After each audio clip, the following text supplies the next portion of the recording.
দরকার সেই ব্যক্তিটা জাহান্নাম থেকে মুক্তি মাহফিলের উপস্থিত সম্মানিত সভাপতি, মানিকগঞ্জ জেলা ছাত্রদলের বিপ্লবী সভাপতি, কারা নির্যাতিত ছাত্র নেতা আব্দুল খালেক শুভ, উপস্থিত মানিকগঞ্জ জেলা বিএনপির অন্যতম নেতা, বাংলাদেশ জাতীয়তাবাদী ছাত্রদল মানিকগঞ্জ জেলা শাখার সাবেক বিপ্লবী সভাপতি, আমাদের সকলের প্রিয় মুখ গোলাম কিবরিয়া সাইদ, উপস্থিত মানিকগঞ্জ জেলা বিএনপির বিপ্লবী দপ্তর সম্পাদক লিটন ভাই, উপস্থিত মানিকগঞ্জ জেলা বিএনপির প্রচার সম্পাদক মামুন ভাই, উপস্থিত মানিকগঞ্জ জেলা বিএনপির ছাত্র বিষয়ক সম্পাদক ওবায়দুর রহমান পাগল ভাই, উপস্থিত মানিকগঞ্জ জেলা যুব দলের বিপ্লবী আহ্বায়ক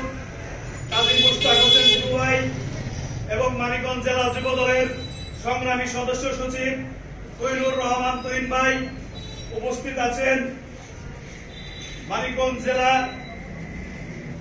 যুব দলের বিপ্লবী সিনিয়র যুগ্ম আহ্বায়ক জিয়াউদ্দিন আহমেদ কবির ভাই, উপস্থিত আছেন মানিকগঞ্জ জেলা স্বেচ্ছাসেবক দলের বিপ্লবী গুরুতর অসুস্থ, আজ মৃত্যুর সাথে পাঞ্জা লড়ছে। এই স্বৈরাচার সরকার তাকে উন্নত চিকিৎসা করতে দিচ্ছে না, তাকে গৃহবন্দী করে রেখেছে। যে দেশে শেখ হাসিনা গম বেনজিররা দেশের হাজার হাজার কোটি টাকা লুটপাট করে নিরাপদে বিদেশে আশ্রয় নেয়, যে দেশে ভোটবিহীন সরকারের নেতারা সাধারণ ঠান্ডা কাশি হলেও বিদেশে চিকিৎসা দিতে যায়, যে দেশে অবৈধ সরকারের নেতারা জনগণের টাকায় বিদেশে বিলাসিতা করে, সেই দেশে আমাদের সবচেয়ে জনপ্রিয় নেত্রী, বাংলাদেশের যে পরিবার বাংলাদেশের স্বাধীনতার ঘোষণা না দিলে দেশ স্বাধীন হতো না, যে পরিবার স্বামী স্ত্রী উভয়ে সশরীরে মুক্তিযুদ্ধ করেছে, যে পরিবার মহান মুক্তিযুদ্ধে নেতৃত্ব দিয়েছে, যে নেত্রী রাজনৈতিক প্রতিহিংসার কারণে স্বামীকে হারিয়েছে, যে নেত্রী রাজনৈতিক প্রতিহিংসার কারণে ছেলেকে হারিয়েছে, সেই মহান নেত্রী, যে নেত্রীর ডাকে বাংলাদেশের 90% মানুষ এই আওয়ামী লীগের দুর্বার আন্দোলনের মাধ্যমে এই স্বৈরাচার ঘটিয়ে এদেশে জনগণের সরকার প্রতিষ্ঠা করবে বাংলাদেশ জাতীয়তাবাদী ছাত্রদল।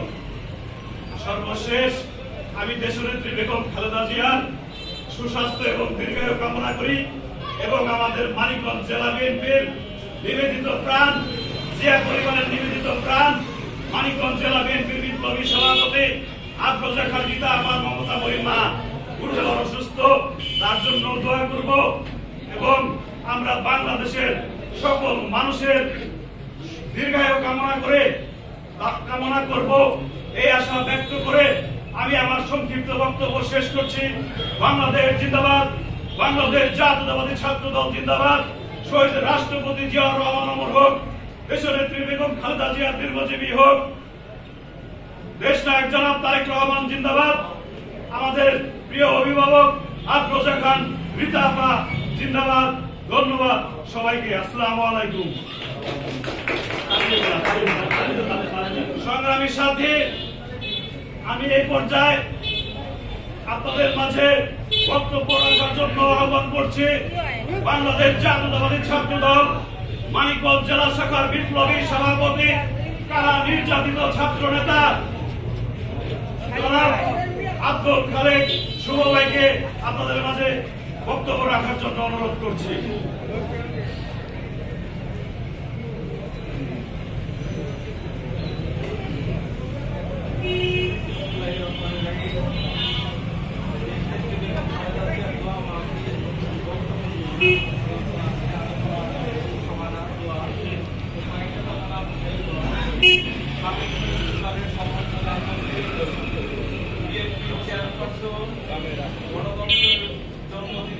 সমগ্র জীবন লড়াই করে গেছে এবং আকস্মিক থেকে গেছে।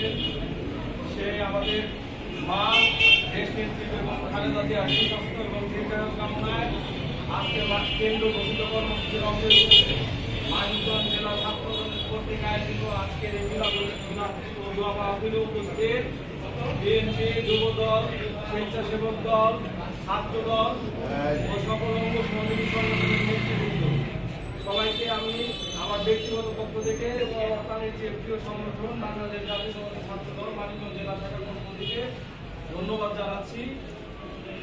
আজকের এই প্রোগ্রামে উপস্থিত আছেন ছাত্র দলের ভাইস জয়েন্ট সেক্রেটারি, যিনি আমরা যখন কারাগারে ছিলাম দায়িত্বপ্রাপ্ত ছিল জাহিদুর রহমান জিয়া এবং ছাত্র দলের সাংগঠনিক সম্পাদক সাকিব খান অয়ন। যাই হোক, সংগ্রামী ছাত্র যোদ্ধা ভাইয়েরা, মা অসুস্থ থাকলে সন্তান কখনো ঘুমাতে পারে না, সন্তান কখনো পুষ্টিকে থাকতে পারে না। দেশকে এবং খালেদা জিয়া আমাদের আদর্শের জননী, আমাদের মা, তিনি আজকে অত্যন্ত অসুস্থ অবস্থায় রাজধানীর এবারকার হসপিটালে ভর্তি আছেন। তাকে চিকিৎসা সেবা থেকে বা বহির্বিশ্ব চিকিৎসা সেবা থেকে বঞ্চিত করে রেখেছে এই অবৈধ সরকার। দেশনেত্রী বেগম খালেদা জিয়াকে, দেশনেত্রী বেগম খালেদা জিয়া সাবেক তিনবারের প্রধানমন্ত্রী, শহীদ প্রেসিডেন্ট জিয়াউর রহমান, যে কিনা বাংলাদেশের স্বাধীনতার ঘোষণা দিয়েছিলেন, তার সহধর্মিণী। দেশনেত্রী বেগম খালেদা জিয়া যখন সুস্থ ছিলেন, দেশনেত্রী বেগম খালেদা জিয়া নিজে রাজপথে আন্দোলন করে নৌপথে স্বৈরাচার বিদায় করেছিলেন। আপনাদের এই কথাটা বললাম, তার ছোট্ট একটা কারণ আছে।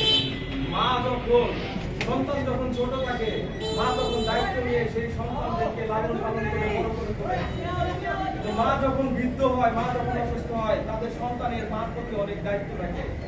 দেশনেত্রী বেগম খালেদা জিয়া আমাদের জন্য অনেক করেছে। তিনি এই বাংলাদেশের স্বৈরাচার বিদায় করার জন্য নিজের রাজপথে লড়াই সংগ্রাম করেছেন। তিনি তার সমগ্র জীবনে, তার ব্যক্তিগত কারণে না, এই দেশের মানুষের জন্য আকর্ষণ থেকে গেছেন, গণতন্ত্রের জন্য। তিনি যদি একটু আপোষ করতেন, সর্বোচ্চ সুবিধা ভোগ করতে পারতেন, কিন্তু তিনি নিজের ব্যক্তিগত চিন্তা না করে এই বাংলাদেশের জন্য সমগ্র জীবন আকর্ষণ থেকে গেছেন। যার কারণে দেশনেত্রী বেগম খালেদা জিয়া প্রতিহিংসার বিচারে বন্দী। তিনি আজকে তার মৌলিক অধিকার সুচিকিৎসা থেকে বঞ্চিত, এবং কি একটা মিথ্যা মামলায় তাকে কারাবন্দী করে রাখা হয়েছে। দেশনেত্রী বেগম খালেদা জিয়া আমাদেরকে যেমন দিয়েছেন, বিশেষ করে ছাত্র দলকে তিনি তার সন্তানের মতো দেখেন। তো আমরা যদি তার সন্তানের মতো বলি, আমাদেরও অনেক দায়িত্ব আছে না? আমাদের মাত্র বন্দী। আমরা শুধু আজকের এই আল্লাহ অসুস্থ অবস্থায় এবার জুলুমের শিকার হয়ে উন্নত চিকিৎসার জন্য বাহিরে যেতে পারছে না। আল্লাহ তাকে বাহিরে যে সুচিকিৎসার সুযোগ দেওয়া হচ্ছে না। আল্লাহ এই জালিমের জুলুম থেকে হেফাজত করো।